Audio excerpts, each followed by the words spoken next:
August 31st, 2018. And this is Nerd Bourbon episode 65. I'm Seth Sturgill. And I'm Todd Sturgill. I liked that pregnant pause there before you said your name. I'm a fan of a good pregnant pause. I don't like that term. Why? Because you don't like the word pregnant? I don't. You know what's funny? What? Pregnant is my favorite word. Is it really? Yes. All right, then. I don't know why. I love that word. It's so good. Like, it has so many applications. So many fantastic, delicious applications. The way I discovered that I really loved that word is because the last time that I hung out with my buddy Provost before he moved out of state, we were I don't remember what we were talking about. We were talking about either a movie or a game or something like that, and we were having lunch together. And he looks me dead in the eyes, and I'll never forget this. I don't know why. He just looks me dead in the eyes and just with a totally flat face, I'm pregnant with anticipation. You've actually told me this story. So, yeah. Ever since then, I was just like, God, pregnant is an excellent word. It's a terrible word. And then, I'll say that I love the word pregnant, and people see that as me being like a creep, like, I like the word pregnant. So what do you got a pregnancy fetish? Like, yeah, I got like a weird, like it's like a fetishy thing or something like that. I'm like, no, I just enjoy the word. You know what I mean? Like, there are other good words, like dingleberry is a good word, you know. But pregnant, like I said, I just like the applications of it, and I think it's also fun to say. It has a roundness to it. Like, I like the sound that the GN makes in the middle, like pregnant. Mm-hmm. You know what word I like that not a lot of other people like? What? Moist. Oh yeah, that's a big thing. Is people don't like the word moist. I'm fine with it. I'm fine with it too. That's just I think it's funny whenever I say it, they're like, ugh. I wouldn't go as far as to say that I like it, but I'm fine with it. You know, it's funny. You know what word Anastasia really hates? What? Is she hates the word seasons. Seasons? Yes, that's her least favorite word. Is it because of all the S's? All the S's. She really? hates it. She hates it. I feel like the only reason I knew the exact reason is because I think you told me at one point. But maybe. I mean, it makes sense. There are a lot of S's in that word. And I think it's just the proximity of all of the S's that bother her. It offends her. I guess so. It offends all of her senses. Seasons. If and when she listens to this episode, she's gonna fucking cringe the entire time. I wanted to before we start this podcast this week, I wanted to interrupt our regular programming by first saying that I'm pretty sure, and I'm gonna go off on a limb here. I'm pretty sure. So they debuted a new gameplay trailer today for Spelunky 2, right? Okay. Which is, a game that I'm very excited about. And for those that don't know, and I may have mentioned this on the podcast before, the first Spelunky is my fiance's favorite video game of all time. She's put hundreds and hundreds of hours into it. I can bet money on the fact that you've probably mentioned that before. I probably have, and I don't know if I've told the story on the podcast before or not, because we're now 65 episodes into this thing, and my memory is fading like sands through the hourglass. But one time for her birthday, I actually contacted Derek Yu, the creator of Spelunky, and asked him to draw a picture of her in in Spelunky's art style, because he also does all the art and stuff. Mm-hmm. And he was very nice. It was super cool. We emailed back and forth, and he actually did it.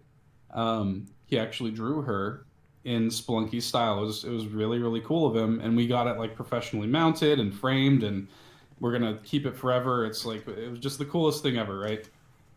And it's funny because they debut this Spelunky 2 gameplay trailer, right? And I noticed something kind of odd. First of all, the game looks amazing. Like it looks so weird and like crazy and so much more like hectic Hmm. than the Spelunky one. And like I'm so looking forward to like getting this game and like relearning all of these new like mechanics and all these new they've added like mounts to the game and like Really? all sorts of crazy shit. It looks insane. And but they did a they highlighted some new characters in the game, including the main character, who is like supposedly the daughter of the main character of the first game, I guess. But they did these kind of like little quick vignettes of the characters, and her name is Anna, A-N-A, Spelunky, which is a little weird, right? Mm-hmm. Because I'm like, A-N-A is almost certainly short for Anastasia, right? Yeah. Like I can't really think of, a way. Now she sort of is like resembling the character from the first game that wears like the yellow outfit and stuff like that, which is coincidentally also the outfit that he put Anastasia in when he drew her. When Derek Yu drew her for the picture, he put her in that same sort of explorer like safari kind of outfit that the Mm-hmm. main character of this game is wearing. And the weirdest part though is this character has got a mole on the same side of the face that Anastasia has a prominent mole. So Oh like shit. so I'm like, did Derek Yu like low key like base the main character of Spelunky 2 off of my fiance? you know? It's like kind of weird. And like if you look at and I'll have to post a picture of this for comparison. If you look at the picture that he drew for us, and if you look at like the picture of the character, they look very similar. Yeah, I'm gonna need like a side by side comparison type of shit. It's it's weird. It's like weird. And Well, here's my thing. Has Anastasia noticed this? well, I pointed it out to her, Uh-huh. and I framed it in the way that I did. 'Cause, and I'm sure. Look, let me just go ahead and say, I'm sure it's not intentional, but like he may well have gotten like maybe some inspiration for the design of her Yeah. when he was drawing that picture for us. Maybe you know what I mean. Yeah. So I was like, and I was telling her, and I was like, and even if that's not the case, we're gonna pretend like it's the case because that's one hell of a coincidence. That's funny.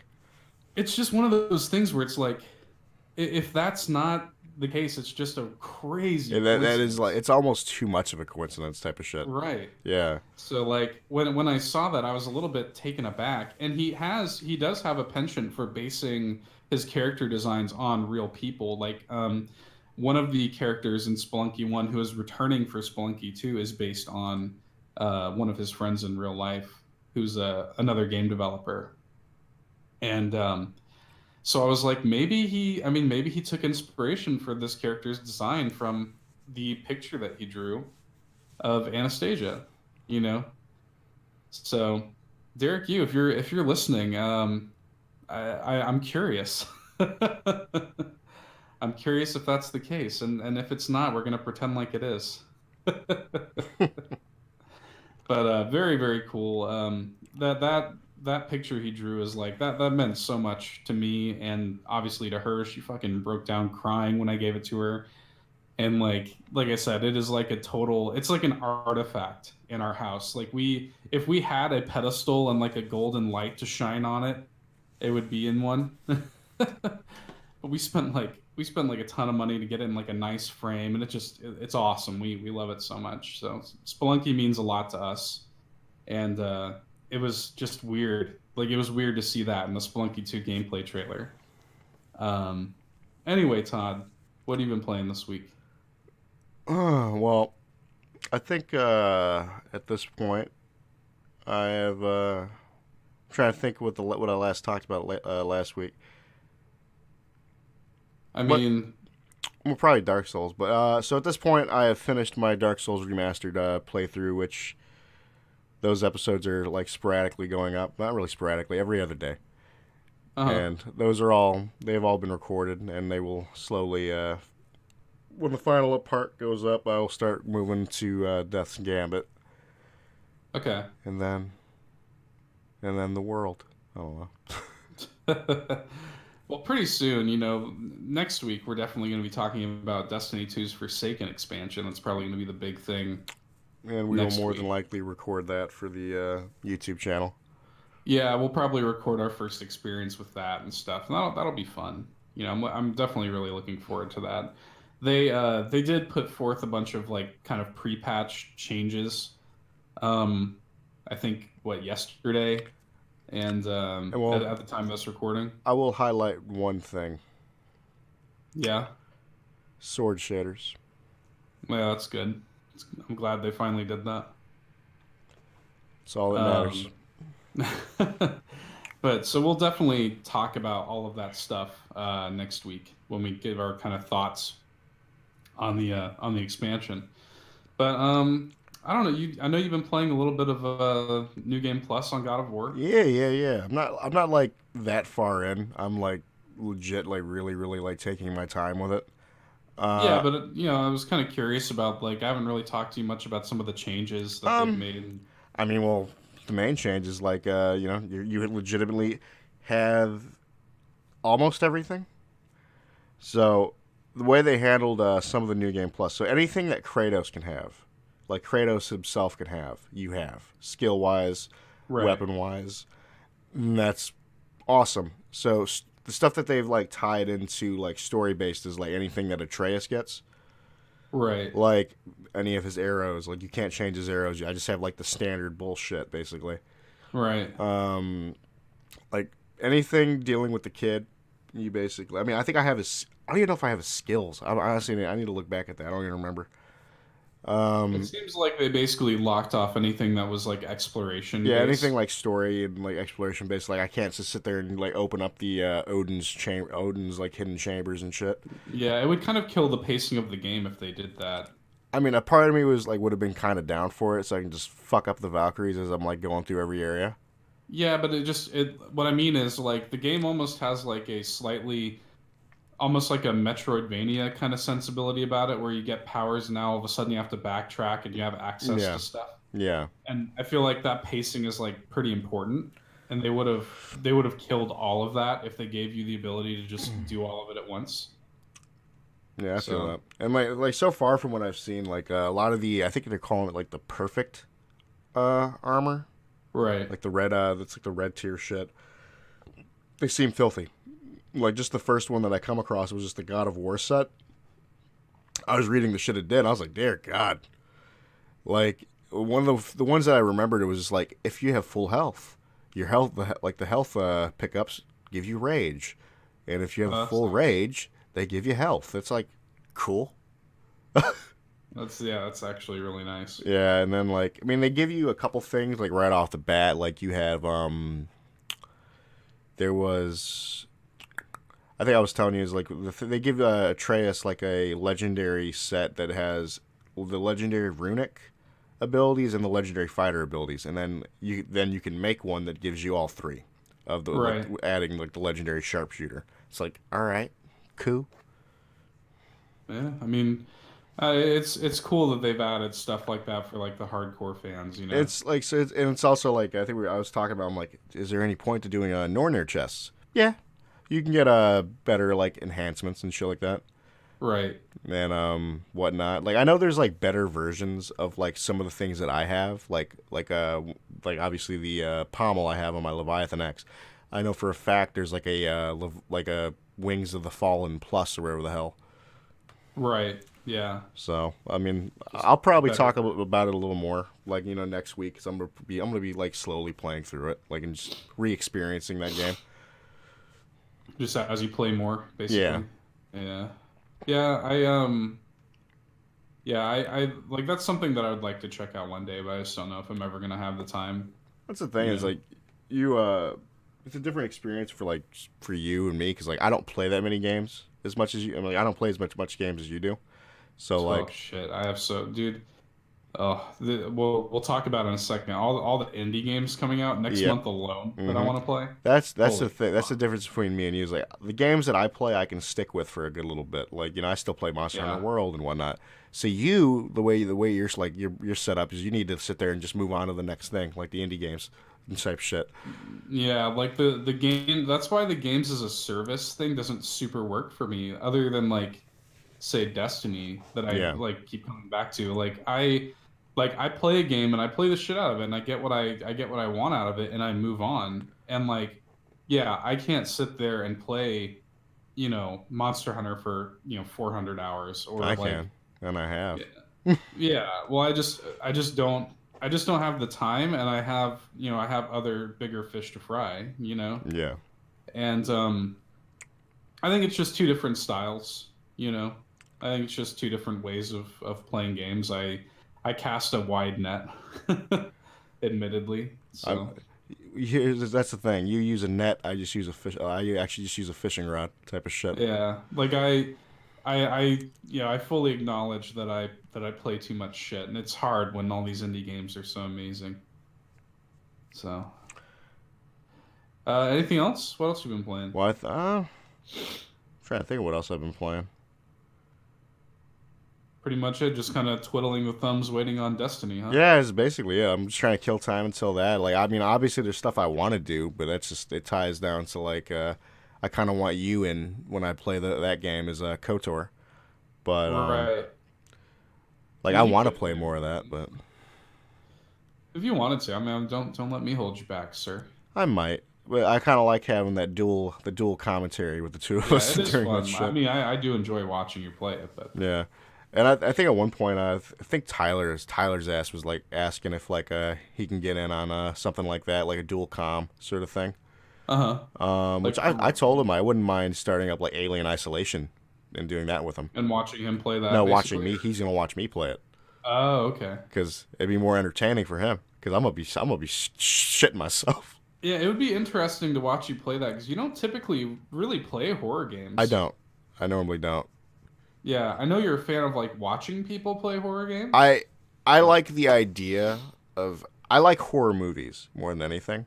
Right. It's just You I want don't to watch a scary. I handle my shit well during horror movies. That shit don't scare me. I'm surprised. I'm surprised you let that slide. You want to watch a scary movie. Oh yeah, you're right. I always want to watch a scary movie. I'm Todd. I want to watch a scary movie, Sturgill. Have we But told that story on the podcast? I don't think we have actually. Yeah, this was like a few years ago. Um, we were going to, I think we were going to Kentucky, and we were like staying up late, right? It sounds about right. So that we could basically just like sleep on the whole car ride. I was at Todd's house, and we're up late. It's probably like 2 or 3 in the morning, and it's me, you, and I think your dad. And we're just flipping through Netflix, like basically just trying to entertain ourselves, keep ourselves awake, so we can all just sleep on the car ride down. And It's the best way to do it. and we're just flipping through Netflix or whatever, and Todd's just there laying lazily on. I just imagine you laying on the couch like Caesar, basically. In my memory, that's how you were. Just like you're in that kind of like draw me like one of your French girls Yeah, pose. that sounds about right. I lay like that. and Todd just pipes in like kind of quietly and like almost slurred with tired speech. I want to watch a scary movie. I want to watch a scary. And then like he kept like throughout the course of like that trip, whenever the situation arose To watch for a us to movie. be like to watch a movie. I want to watch a Um, scary movie. You know what's funny though is this is kind of a tangent, but like in the same cadence is like when we were on the trip and we were actually I don't know if it was the same trip, but we were going to Kentucky. Uh-huh. Is when we stopped at McDonald's. Right. Yeah, that was a similar cadence because you were literally asleep. Yeah. Like I feel like you were basically sleep talking. Like we stopped at a McDonald's on the trip home from Kentucky. Yeah, same trip. And Todd's sitting there. We're sitting in the back seat of the car, and like I'm sitting next to Todd, and we all order or whatever. And it was like breakfast time, and I think your mom was like, "Do you want an orange juice or do you want a soda?" And you're sitting there, and you're shaking your head back and forth like furiously, and you're like, "No, it's a ripoff. It's a ripoff. I don't want orange juice. It's a ripoff." And then I just remember you. No, like, it was actually with chocolate milk because the chocolate oh, milk is it is a chocolate ripoff. milk? Because the chocolate milk's a drink. Yeah. But he's just going just over and over. It's a ripoff. And and then like I think we were all just kind of like puzzled, like, what are you talking about? And I think I remember you kind of sat forward with like, just with glorious purpose. And you're just like, you're like, no, it's a ripoff. I want a soda. And then you went back to sleep. Sounds sounds about right. I still agree with that. That is a statement that I will hold till the end of my days. You weren't wrong. No, it's like chocolate milk's bullshit. It's a drink. Because they basically just give you a little thing of chocolate milk, right? Yeah, it's like legit, like for a grown ass man, I'm gonna down that shit like that. Right. It's basically a shot of chocolate milk. Yeah. Those funny shit though. I wanted to talk about a couple of things, just like in the news a little bit, because there's been some interesting things happening lately. In terms of things happening in like the, I guess, gaming world. First of all, we were treated to a 48-minute Cyberpunk 2077 demo. A kind of our first look at gameplay, kind of the first public look at gameplay for Cyberpunk, and good God. Yeah, it's my body is ready is an understatement. The game it almost looks, I almost can't believe it. Like, Yeah, I feel that. it looks so cool. I'm just like, is this even real? Like, it reminds me of like that Killzone 2 gameplay where like it literally wasn't real. Like it was literally like CG. It was like a proof of concept trailer or something like that. And then the full game came out and it just didn't even look like that. I look at it, I'm just like, is this even real? I think it is. No, I'm sure it is, but I just like I look at it in disbelief. That's just how good it is. Yeah. And I can't believe that it's running on like PS4, you know? It's crazy. It looks amazing. There's somebody did make a good point. I was curious to get your take on this. They so the game lets you play as male or female, but they don't have any like non-gender binary options at all. Mm. And the argument is that like why not have some sort of gender fluid or non-binary gender options, because like this is cyberpunk. You know what I mean? I do agree with that. Like yeah, like it's a little strange that like, oh, here you are in this vast massive cyberpunk open world future, but you got to just be a boy or a girl. You know?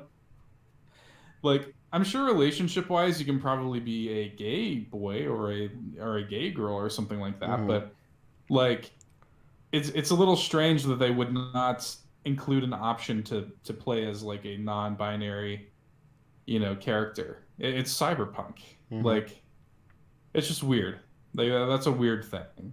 Even if the character creator did not, all they would really have to do is kind of like have the NPCs record voice lines that refer to you as them instead of he or she or whatever, Like really all you'd have to do is change the pronouns.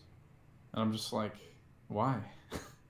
Why didn't you just do that? It's cyberpunk. Like you think there are people that are, you think it's just going to be stark male and female in a cyberpunk future? That's just not the way it works. Yeah.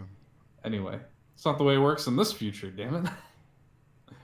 So I thought that was interesting, but the game looks amazing. Like it can't get here soon enough. Like I'm so ready for that game. It was cool to finally see like gameplay of it. Another thing that I wanted to talk about. Have you heard of this Xbox All Access subscription service? Yes, I have. What do you make of that? I heard about it through my dad. I mean, it's kind of what's the whole deal with it is like you can basically like you're basically gonna get like an Xbox Game Pass and Gold and they're gonna give you an Xbox too, right? Yeah. So what it is basically, you get it's a 2-year plan, and you get an Xbox One X, 2 years of Xbox Live Gold, and 2 years of Game Pass. And how much is it? Now it's $34.99 a month for 2 years, And it's weird because um, somebody did the kind of math breakdown. Microsoft is actually losing money on this. And for example, so the breakdown, the total cost of the Xbox One X hardware with the 2 years of live and 2 years of Game Pass is $859.93. That's with no sales or anything like that. Mm-hmm. Using the all access deal over the course of the 2 years, you'll end up paying $839.76. So you're saving like $20 to go for the all access route. But I feel like if a lot of people go with it, you know. Well, it's interesting because like and then even for there's a deal for the Xbox One S that's even better because basically it costs $527.76 across 2 years for $659.93 worth of hardware and subscription. So it saves like $132 for if you do it that way. I mean, that's crazy to me. Yeah, that's insane. And I mean, if you think about it, like, yeah, it's a little annoying that you're having to pay like a monthly fee or whatever, but like, it's not that bad, honestly. It's still a good deal. It's $35 a month. It's really not that bad, and like you get an Xbox One X, and like in that too, it's not like you're leasing it or something. Like you're gonna own after those 2 years are up, you own that console. Yeah. And I think it's a really smart way for Xbox to get people into their ecosystem. Like, that's super smart. You're basically saying, here, for $35 a month over the course of 2 years, you're going to get our best top-of-the-line Xbox One X hardware. You're going to get... Can I say, almost say something? What's that? I feel like it's just funny that they feel like they have to do this, though. Well, I mean, look, this is why competition is good. Yeah.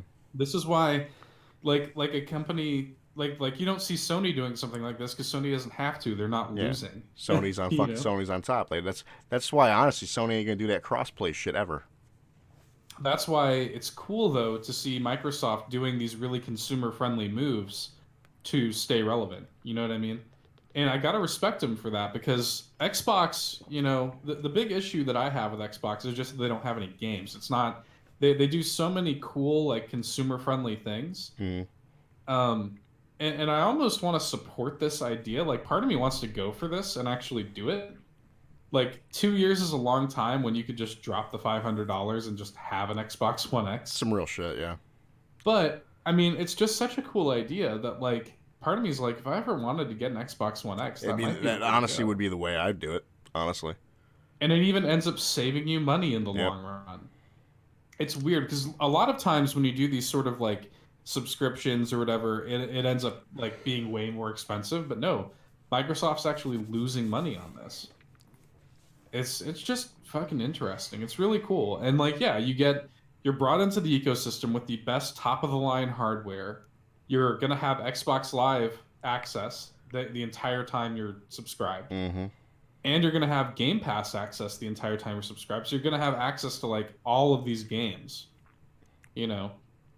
And it's just to me that's really really cool. I like that a lot. Yeah. And you know when we both use Game Pass and Game Pass is fantastic. The fuck. Game Pass is really cool. Like just Microsoft has just a lot of really cool, really innovative ideas that that I think are very consumer friendly and very interesting. And I wish, you know, it's stuff like this that is going to like they're never going to catch up to Sony in this console generation, but like when the next gen of consoles comes out and Microsoft has all of this goodwill and all of these ideas that they can bring forth into the next console generation, that may give them a leg up. You know, the next go around, Microsoft might come out swinging. You know, I would like to call Xbox my home again. Just interesting. Because like very interesting. 360 was my go-to console, and it's just I was like not a big fan of the Xbox One. Yeah. Let's talk about something that I thought originally was going to be something that only I would be talking about. Ha! You're wrong. But I was happily wrong. I did not realize that you also have a deep engagement with the marble. The marble. They so there's a Switch exclusive that was announced just a couple of days ago called Marble It Up. And it essentially is a spiritual successor to like the Marble Blast games and Marble Blast Ultra specifically, which is a 360 game. What's the best way to describe this game? It's like a 360 traversal puzzle game in which you play as a marble, kind of like almost like the monkey ball games a little bit. Yeah, in a way. Yeah. Um, there are like power-ups throughout the maps. Yeah, there are and power like ups you're so you basically can like hop, you can like speed up a little bit. There's a lot of yeah, power ups that hop, were in that super game. jump, Yeah. yeah. Um, and essentially it's like you're just trying to get to the end point as quickly as possible. Yep. Essentially. And there's just something about like I loved Marble Blast Ultra on 360. And it's Like it's funny is that you never played the full game like I did. yeah, no, I don't believe I ever owned the full game. I think I just played the demo, and I probably literally put like 100 hours into that demo. Yeah, like I absolutely love that game. Like I played the living shit out of it. Like what is it? When I was watching the trailer for Marble It Up, basically it was like they're like, oh, you know, like the like sit there and like learn the like how to basically break the rules and jank it up a bit. I know that Yes. life. Yes. I was like, bro, I janked the shit. I was do like crap that would like you're not supposed to do that, but you got through the level like in like 10 seconds. But that's the best thing Oh, about it is no, like it's fantastic. I love it. it's all about figuring out those like yeah, those jank maneuvers Well, that just it's like it's like the fucking shrine shit in like Breath of the Wild. right. I love it when a game invites you to break its rules, Yeah. you know? And it's just like yeah, the Marble Blast games like it's just yeah, like I said, it invites you to just like do this jank shit and you get to the end goal in like 3 seconds. Mm-hmm. Just like, oh yeah, I use this super jump at just the right time, and I can just literally just jump up to the end goal. Yep.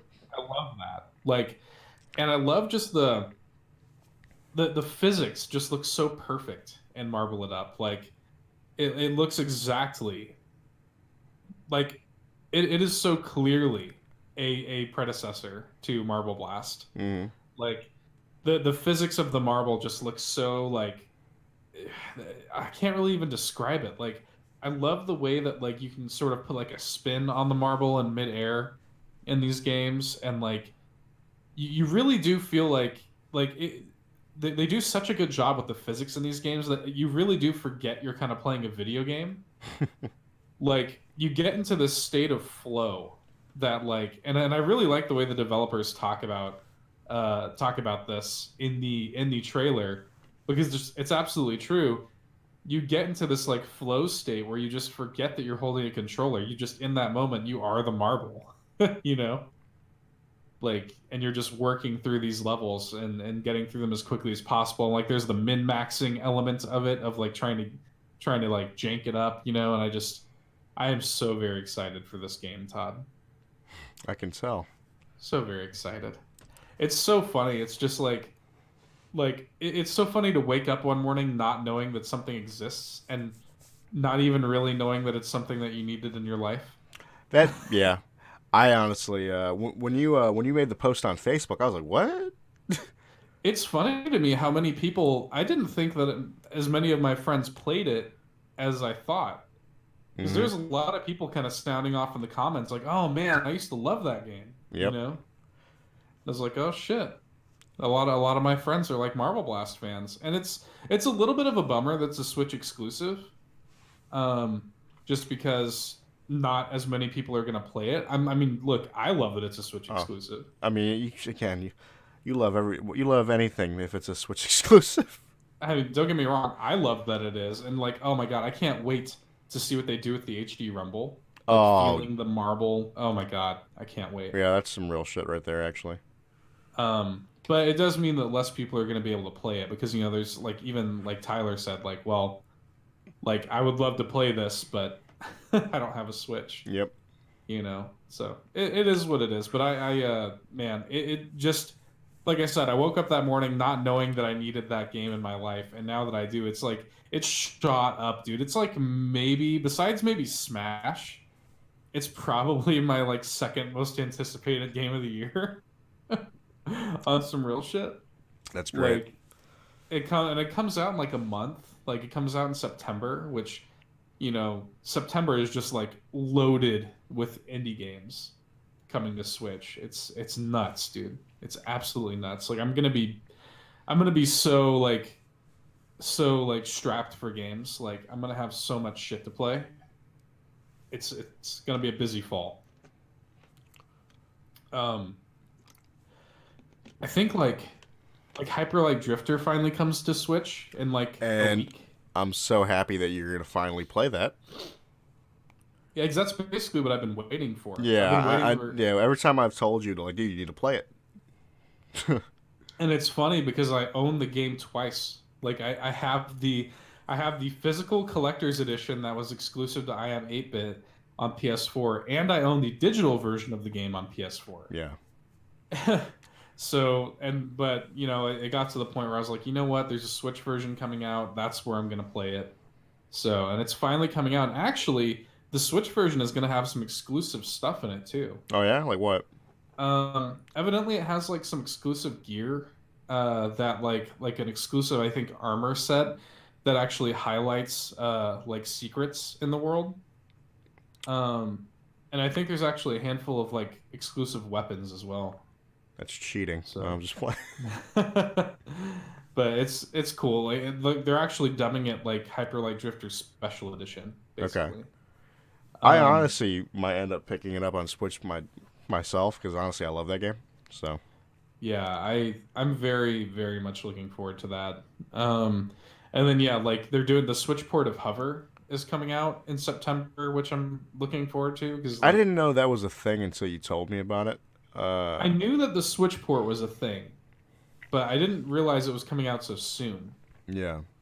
Um, and that's gonna be fun. Like I really enjoy the movement and the parkour of that game, and like the colorful visuals and the soundtrack and stuff. Like you and I played it for probably I don't know like 3 or 4 hours or Yeah, something like on that PC. on PC, and like I don't know, like the whole time I was like, oh, I'd rather play this on console, but this is fun, you know. Like I like this, and I think we didn't even really do anything. I think we just kind of We ran legit around the just we city. we didn't do a damn thing. We honestly just roamed around like the city. Yeah, I think we just kind of like chilled and just Yeah, we were ran just around. legit running around like assholes. It was great. And I suspect that's all we're really gonna do in the Switch version. Yeah, more than likely. But they have added a lot of like modes and stuff to the game, and it seems like the game has really changed a lot since we last played it. So I'm looking forward to it. It's gonna be a really nice, just kind of like turn it on and chill for like an hour, you know, just kind of turn it on, just run around the city. Because that's what I used to do with Jet Set Radio Future, one of my favorite games of all time. Like, It's what I used to do with Sunset Overdrive. yeah, exact. There are certain games Yeah. that like when you really nail the movement like that. Oh, dude, I was a motherfucker with that movement in Overdrive. Oh, Yeah. Yeah, it's funny because I remember looking at like our playtime on Sunset Overdrive on 360 or sorry, on Xbox we had One. like the same amount of like completion, Right. but I had like triple like the hours or some shit. Yeah, we had the same amount of completion, but yeah, I think you literally had like double or triple the amount of hours that I had. Yeah. Just because you would just run around and do nothing. Dude, yeah, I would legit just have like my playlist on, and I would just be running around. It was great. It's like the same thing as like people that used to like jump on like GTA 4 and just drive around Liberty City. You Yeah, know? I used to do that all the time. Yeah, same. There's Like, I used to do that shit all the time. It's just like it's relaxing, you know. Yeah, there's something about just like living in some games where you just turn your brain off and like the movement just feels it's just so perfectly nailed. That's one of the reasons I'm really looking forward to Insomniac Spider-Man, you know? Yeah, that's some real shit. Like if they nail that movement like they nailed it in Sunset Overdrive, like I'm gonna be turning on that game just to swing around. Mm-hmm. Very, very movement and like physics and like to be douchey, use a douchey term, but game feel. Game feel. I hate you. It's like when you hear food critics say mouth feel, you know? But it's a real thing. Like that's a real intangible thing that like like it's important. Like that's the kind of thing that really elevates a game and makes you just, addicts you to it, you know? So I'm very, very excited for Marble It Up. I'm very, very excited for Spider-Man. I'm looking forward to these games that I can just like live inside of. And then yeah, so Hover is coming. The Switch port of Undertale is finally coming. Um, there's like Towerfall is getting a Switch port that's coming. I mean, there's just a million indie games that are coming out to Switch like There's too many very indie soon. games, honestly. It's weird. I was thinking about this today, and I was like, this might be the best era for indie games since like kind of the dawn of indie games. Well, Like if yeah, I you think like remember, I think with the Switch, it kind of like it's putting more of them on the map, honestly, because yeah, the Switch is becoming like honestly, it is becoming the home of like indie games at this point. yeah, and I mean like it's funny. I was thinking about this today. What would you say? What would you say is the first indie game that you played where you're just like, oh wow, indie games? You know what I Oh, mean? for me personally, Yeah. Hyper Light Drifter. Really? Yeah.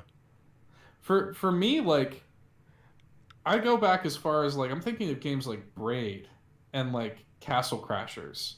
Oh yeah, Where Castle Crash. I forget. Yeah, I forgot about Castle Crashers. I'm thinking of games like like Super Meat Boy Well, this is the and thing. I passed on a lot of them. Like Castle Crashers is probably the first one that I may have played. If we're it's going, just it's funny when like I think back to that stuff and I'm like that early sort of like 2008 I think was when a lot of those games were coming out. 2008 2009 is when like Castle Crashers and Braid was coming out and stuff, and I'm like, oh wow, like these indie games are like real games, you yeah, know like it's not just like a kind of like cheesy like throwaway kind of thing. These are legitimate, legitimately great games, and they've evolved so much. The indie game scene has exploded so much that like you take a game, I will take these indie games over several AAA games, you know, mm, and I often do. Like it's like I'm playing Guacamelee 2 off and on, and I'm only a few hours into it, and it's really really good. And I'll have more detailed thoughts later, but I'm playing it, and I'm just like, this is more polished, this is more well designed, this sounds better, this looks better than almost anything I've played all year, AAA or not. You know what I mean? It's just, and like there's an embarrassment. There's a glut of indie games right now that are just of such an enormous amount of quality. These are like Dead Cells. You know, like shit, man. It's like it's insane. It's absolutely insane. And I feel like we're at like just this absolute peak with indie games. Like I feel like the indie game scene has never been better than it is right now. Um, I want to talk about two more things before we get into our sort of topic, I guess, which I don't think is going to be a super meaty topic, but it is something I wanted to talk about. Um, did you see this Shovel Knight Showdown? Did you see what? this? No, what the hell's that? So they announced Yacht Club Games announced. So one of the many things that they sort of like teased on their Kickstarter with like stretch goals and stuff is a battle mode. Okay.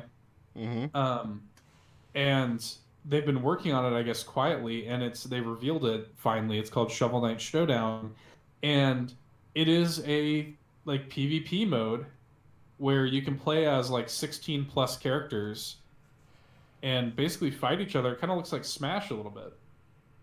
Um, and it's got like all of the members of the Order of No Quarter. You can play as the Enchantress, you can play as Shield Knight, you know. Um, there's several different modes, and in fact, there's even going to be a typical fighting game like story mode with like mini Interesting. games and stuff. Interesting. It's really cool. I don't know if it's coming out before or after King of Cards, but King of Cards is still happening. Obviously, I think King of Cards is going to be kind of the finale of the Shovel Knight content. And man, I gotta tip my hat to Yacht Club for just continuously supporting that game, and like just they have made so much content for Shovel Knight. It's insane. And Shovel Knight Showdown will be included with the treasure trove as well if you buy that. Which is like really the only thing you should do if you're gonna buy Shovel Knight. Like don't buy that shit piecemeal. Um, the other thing I wanted to talk about real quick to sort of lead into our topic, our little mini topic we have here, is the remaster that they announced of Onimusha 1, which I figure you're probably going to be kind of interested in. Maybe. I was thinking about, as I was watching the trailer, I was like, wow, it's cool that they're going back to the well with Onimusha because, like, it is sort of the precursor to, like, the Souls games. You know? Like, these games are back on, like, PS2 and stuff like that. Mm-hmm. And, like, they definitely, you can see Souls DNA in the Onimusha games. Yeah. You know? So I'm kind of curious if this might be something that you... No, I'm probably going to fuck with it. Because, like, that's a remaster of the first game. There's, like, 3 or 4 others. So I wonder if they're going to go the full 9 and maybe even make a new game in the series. Well, the way that probably will work is if the remaster sells well. Right. I think they're kind of dipping their toes in the water. But seeing the news got me thinking. It was another one of those things where I'm like, man, that's a cool idea for a remaster. Like, what other games still need to be remastered at this point? You know what I mean? Like, I was thinking of like what other games do we still want to see remastered or like ported up to current gen hardware? What do you think? Bring me a Demon Soul. Yeah, that's some real. I do think that's gonna happen. I really do. I really do need that game remastered. I don't even need it. Like, honestly, they could just port that shit up and I'd be fine with it. I really do think they're gonna polish up Demon Souls and bring it to PS4. I really do. Like, I think that's basically inevitable at this point. With the popularity of like all the ports of Dark Souls, like it would be weird to just not have that at this point in time, right here, right now. That is the only Souls game that is not on under one roof. You know? Yeah, that's actually some real shit thinking about it. Yeah, because Dark Souls, PS4 alone, it's like Dark Souls 1, Dark Souls 2, Dark Souls 3, Bloodborne. So yeah, they're all there except for Demon Souls. Yeah. And arguably, Demon Souls is the only one other than Bloodborne that was actually an exclusive. Yep. So, frankly, I'm a little shocked that Sony hasn't done it already. Especially since Demon Souls Online servers, I think, went down in like February. Yeah, pretty recently. Yeah. They went down, I think, earlier this year. So a lot of people were thinking like, oh, okay, well, maybe a remaster is on the way. And no news yet. I really do think that's going to happen. I think you can take that to the bank. Well, it's like before Dark Souls 1 got the remaster, a lot of people were hoping it would like Demon Souls would be like the first remaster that they would do. But yeah, and maybe that was an interest gauge thing, or maybe they were just looking to like, maybe they were just looking to sort of complete the trilogy under one roof. And maybe. Like, okay, I mean, a lot of people slept on Demon Souls because obviously it was a PlayStation 3 exclusive, and that's honestly one of the main reasons I didn't play it until like way later because I hate PS3. But yeah, well, a well documented opinion. Oh, well documented. It's a garbage console. I would love to play Demon Souls because it's fun watching like speed runs. Yeah, and let's plays. One of the reasons I really love Demon Souls. It is such a weird game. Yeah, it's definitely probably the weirdest Souls game. Yeah, it's so weird.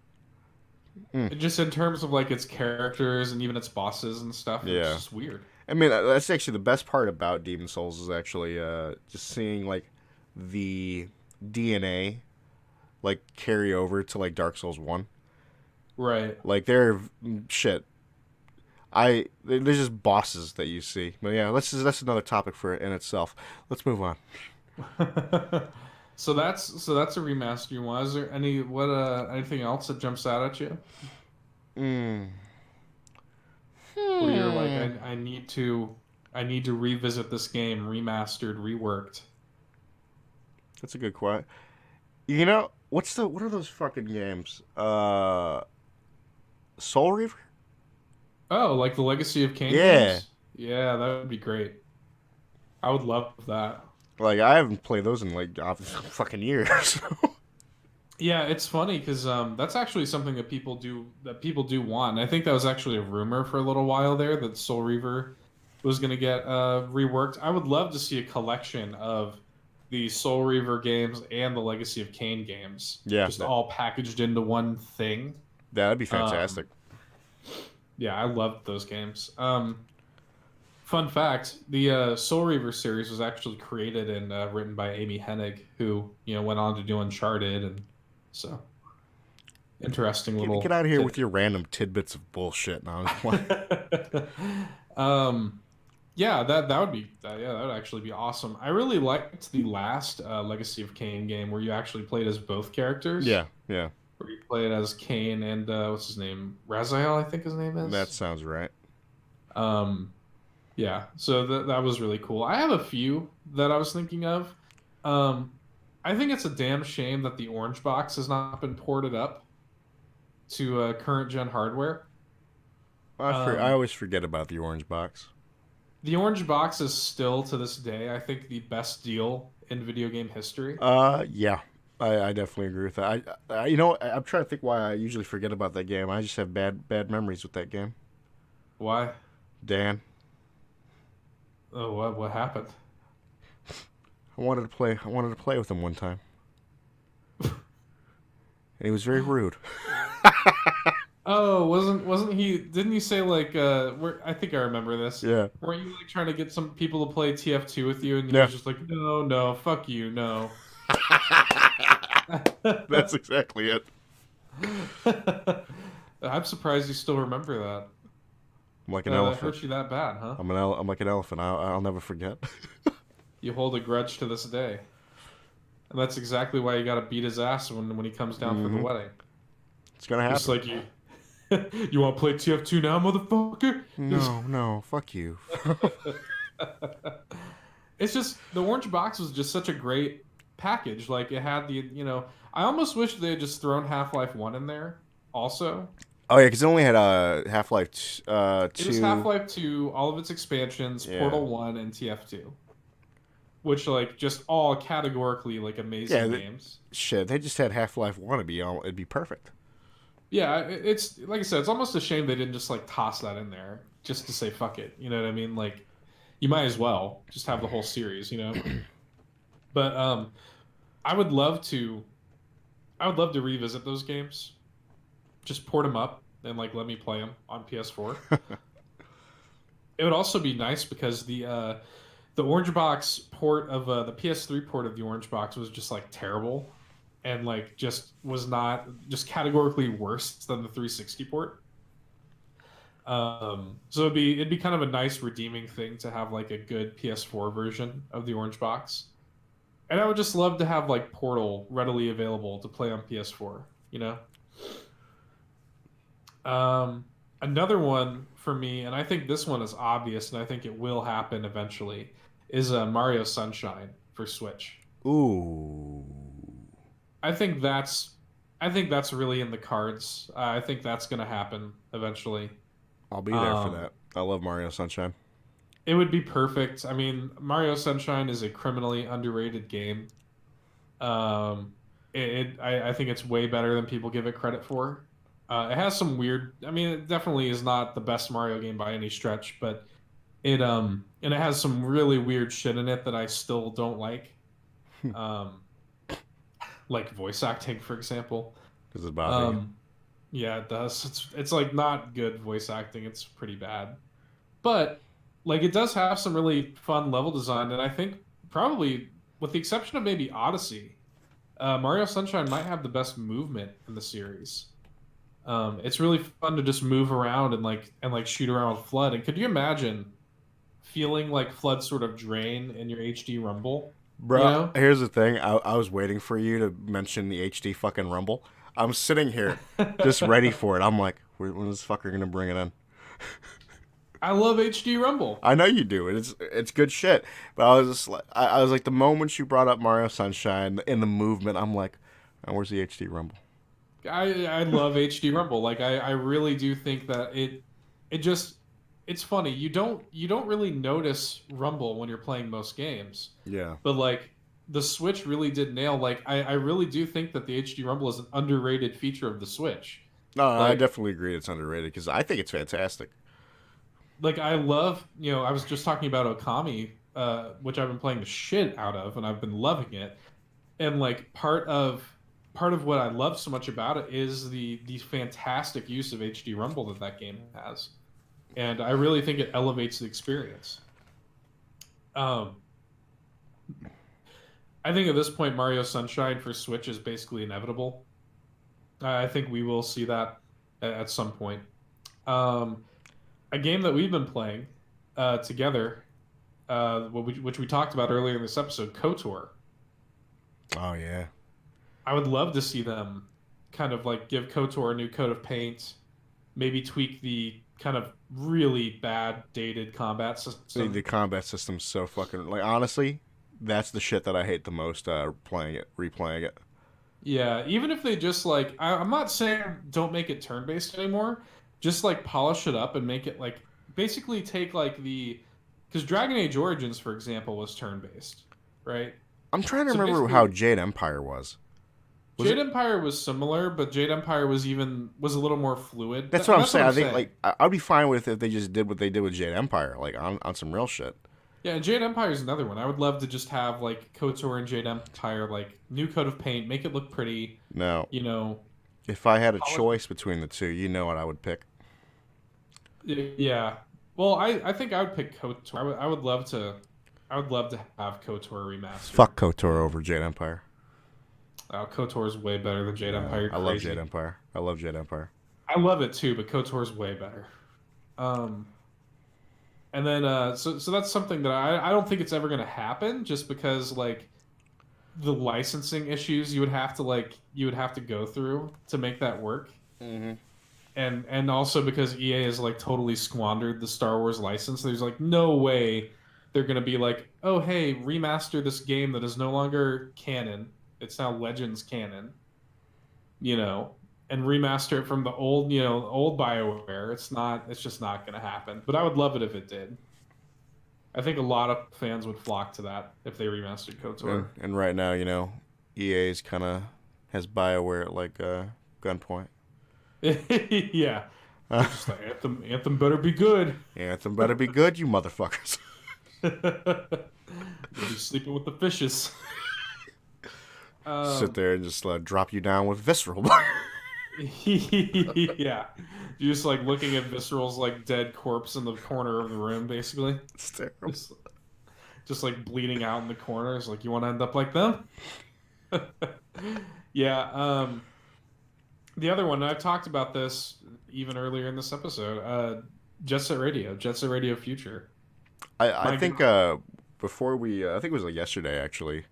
Is I think we were talking about like what we like we were talking about the title, like what we were going to talk about this episode, and Yeah. you brought this up and you instantly brought up Jet Set Radio, and I'm like, yeah, if that happened, you'd probably cry. I would freak out.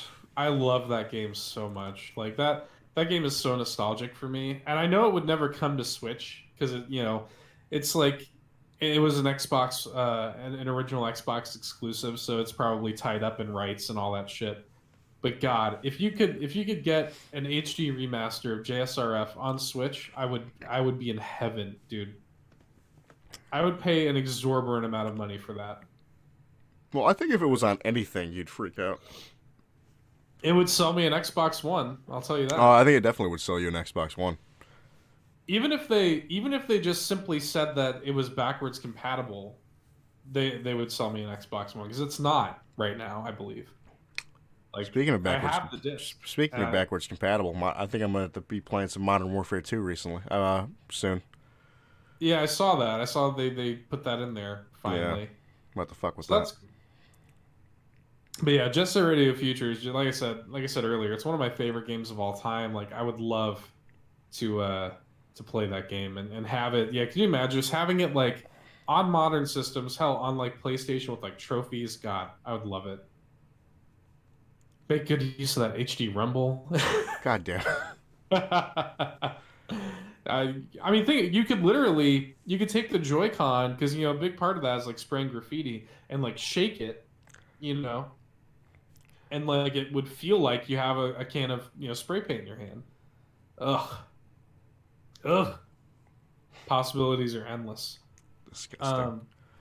Another series that I would love to see remastered in some way is the Tony Hawk games.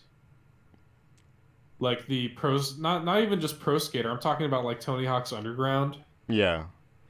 and like American Wasteland, even I probably li- the last good one. yeah, I like American Wasteland.